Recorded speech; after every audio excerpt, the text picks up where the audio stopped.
Away, swept away for four. Oh, dragged on, Amir with his first. That's a nice shot, that has been timed, that has been middle. Haven't dropped them there.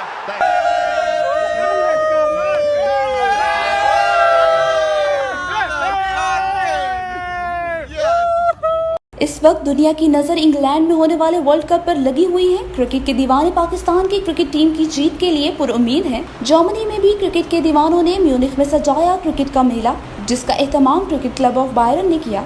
इस tournament में cricket के 8 टीमों ने हिस्सा लिया। Final पीजे rocks और 8 औबाश club के दरमियान हुआ। पीजे रॉक्स ने सख्त मुकाबले के बाद दफाई चैंपियन 8 औबाश को हराकर टूर्नामेंट अपने नाम कर लिया।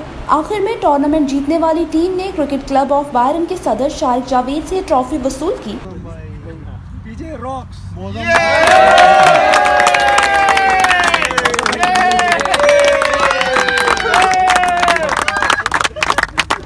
इस मौका पर गुफ्तगू करते हुए शारिक जावेद ने कहा कि टूर्नामेंट बहुत दिलचस्प था। तमाम टीमों ने अच्छा खेल पेश किया। इन्होंने शानदार कामयाबी पर पीजे रॉक्स को मुबारकबाद दी। POF यूरोप के सदर चौधरी इजाज प्यारा ने खेलों के फरोग के लिए काम करने और बेहतरीन समाजी खिदमात सर अंजाम देने पर शारिक जावेद को खराज तहसीन पेश किया। इन्होंने कहा कि शारिक जावेद समुंदर पार पाकिस्तान के वकार को बुलंद करने के लिए काबिल तारीफ काम कर रहे हैं। रिपोर्ट इमरान असलम भट्टी, जज्बा न्यूज़, म्यूनिख।